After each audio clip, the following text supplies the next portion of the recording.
नमस्ते प्यारे बच्चों, इससे पहले हमने पढ़ा था पारितंत्र क्या है, पारितंत्र के प्रकार और पारितंत्र के घटक। अब हम जैविक घटकों को ही आगे पढ़ रहे हैं। तो देखिए, आहार के आधार पर जैविक घटकों को निम्न में बांटा गया है। इससे पहले हमने पढ़ा पारितंत्र का निर्माण अजैविक और जैविक दोनों घटकों से मिलकर होता है। इनको हमने पिछली वीडियो में अच्छे से पढ़ा था। अब आहार यानी भोजन ग्रहण करने के आधार पर जो जैविक घटक हैं उनको निम्न वर्गों में बांटा गया है। वो हैं 3 श्रेणियाँ। पहली है उत्पादक, दूसरी है उपभोक्ता, तीसरी है अपघटक। तो देखिए, पहला उत्पादक। इस वर्ग में वे सभी जीव आते हैं जो अपना भोजन स्वयं बनाते हैं या स्वयं संश्लेषित करते हैं। उत्पादक की श्रेणी में वे आते हैं जो अपना भोजन स्वयं बना सकते हैं, जैसे नीलहरित शैवाल, सभी हरे पौधे। ये जितने भी पौधे हैं ये अपना भोजन स्वयं बनाते हैं। और किस प्रक्रम द्वारा? प्रकाश संश्लेषण प्रक्रम द्वारा। इसलिए ये उत्पादक की श्रेणी में रखे जाते हैं। इसमें जीव प्रकाश संश्लेषण द्वारा अपना भोजन बनाते हैं तथा ये उत्पादक कहलाते हैं। चूँकि ये अपना भोजन स्वयं बनाते हैं और अन्य जैविक घटकों का भोजन का स्रोत बनते हैं, इसलिए ये क्या कहलाते हैं? उत्पादक। तो उत्पादक की श्रेणी में वे सभी जीव आते हैं जो अपना भोजन स्वयं बना सकते हैं, जैसे नीलहरित शैवाल और सभी हरे पौधे, क्योंकि इनमें क्लोरोफिल होता है, जिसके कारण ये प्रकाश संश्लेषण की सहायता से अपना भोजन स्वयं बनाते हैं। अब देखिए दूसरा, उपभोक्ता।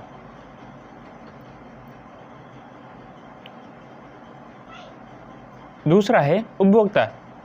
ऐसे जीव जो उत्पादक द्वारा उत्पादित भोजन पर प्रत्यक्ष अथवा परोक्ष रूप से निर्भर करते हैं उपभोक्ता कहलाते हैं। यानी ऐसे जीव जो अपना भोजन स्वयं बना सकें उत्पादक कहलाएंगे। अब जो उत्पादकों पर ही अपने भोजन के लिए प्रत्यक्ष अथवा परोक्ष रूप से निर्भर करते हैं वो उपभोक्ता कहलाते हैं। जैसे कोई शाकाहारी जीव है वो सीधा पादप से ही अपना भोजन प्राप्त करेगा, लेकिन कोई मांसाहारी है वो सीधा पादप से भोजन प्राप्त नहीं करेगा, लेकिन वो किसी दूसरे जीव को खाएगा। इसलिए वो जो जीव है वो या तो किसी दूसरे जीव खाएगा या पौधे खाएगा। अगर दूसरा जीव किसी दूसरे जीव को खाने वाला है तो वो भी पौधे को खाएगा। इस प्रकार वह मांसाहारी जीव भी अपने भोजन के लिए अप्रत्यक्ष रूप से पादपों पर निर्भर है, यानी उत्पादकों पर निर्भर है।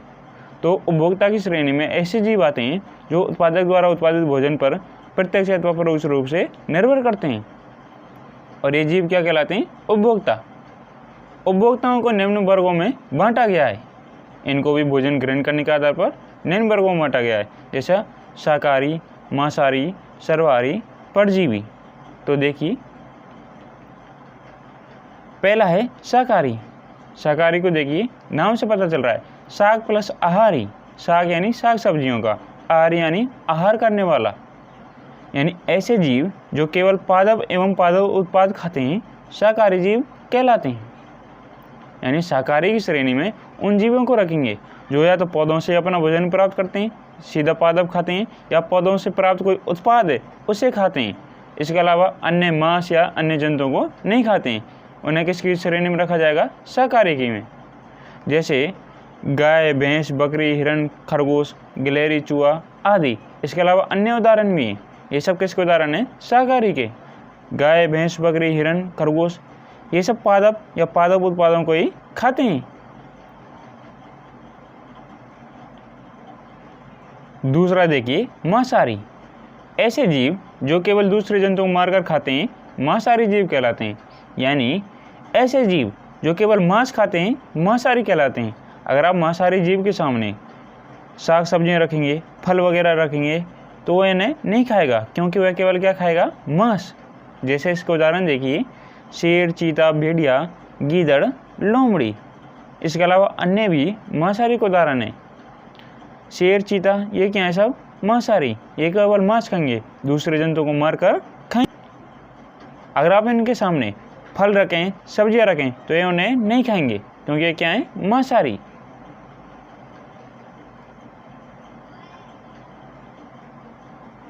तीसरा है सर्वाहारी। इसे भी देखिए, सर्व प्लस आहारी। नाम से पता चल रहा है सर्व यानी सब कुछ, आहारी यानी आहार करने वाला, यानी सब कुछ खाने वाला क्या होगा? सर्वाहारी। ऐसे जीव जो पादप उत्पाद एवं जंतुओं दोनों को खाते हैं सर्वाहारी जीव कहलाते हैं। यानी सर्वाहारी की श्रेणी में उन सभी जीवों को रखा जाएगा जो पौधों से वो अपना भोजन प्राप्त और दूसरे जंतुओं को भी मारकर खाते हैं। जैसे इसका उदाहरण है मनुष्य, कुत्ता, कौवा, मोर आदि।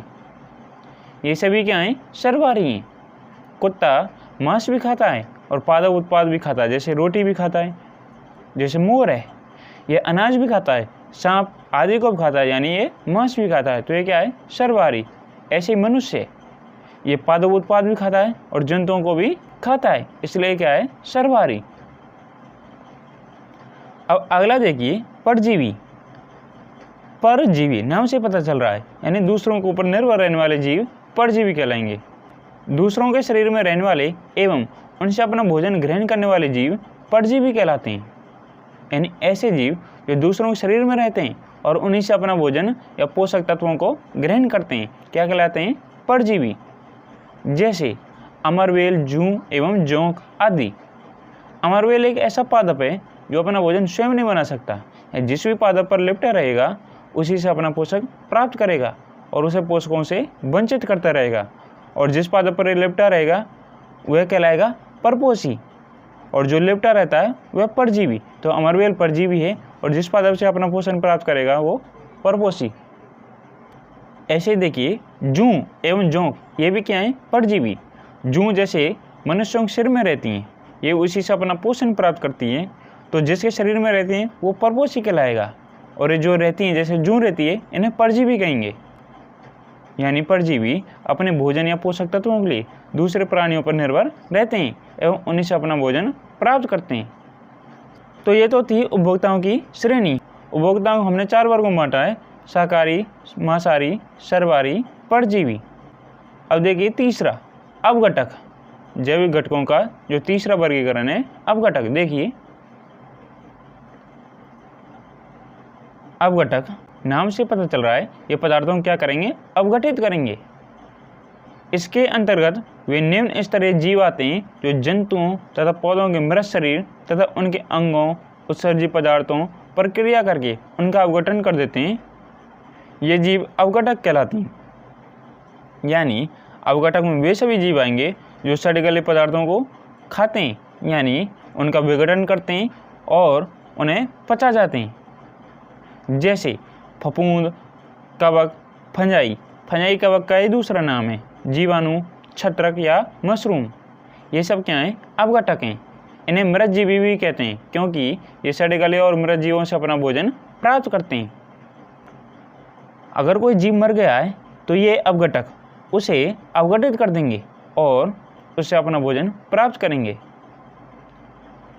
तो अपघटक सड़ी गली चीज़ों और मृत जीवों से अपना भोजन प्राप्त करते हैं। चूंकि ये अपघटक मरे हुए और सड़ी गली चीज़ों से अपना भोजन प्राप्त करते हैं, अर्थात ये सफाई का काम भी करते हैं। यही कारण है कि इन्हें पर्यावरण का अपमार्जक भी कहा जाता है, क्योंकि ये इसकी सफाई करते हैं। तो बच्चों, इस वीडियो में हमने अभी तक जाना है कि जो जैविक घटक हैं उनका वर्गीकरण किन किन में किया गया है। हमने जैविक घटकों को 3 वर्गों में बांटा है। पहला है उत्पादक, दूसरा है उपभोक्ता, तीसरा है अपघटक। उपभोक्ता को हमने 4 वर्गों में बांटा: शाकाहारी, मांसाहारी, सर्वहारी और परजीवी। इससे आगे हम इस अगले वीडियो में पढ़ेंगे। तो बच्चों, उस वीडियो को भी जरूर देखना। अगर आपको कोई भी डाउट या प्रॉब्लम हो तो कमेंट करें। आपको किस टॉपिक पर वीडियो चाहिए वो भी आप कमेंट करके बता सकते हैं। अगर आपको किसी भी अन्य विषय में कोई समस्या हो तो कमेंट करके ज़रूर बताएं। तो बच्चों, अगर आप इस चैनल पर पहली बार आएँ तो इस चैनल को तुरंत सब्सक्राइब करें और इस वीडियो को लाइक करें और इस चैनल को अपने दोस्तों के साथ, अपनी कक्षा के विद्यार्थियों के साथ जरूर शेयर करें।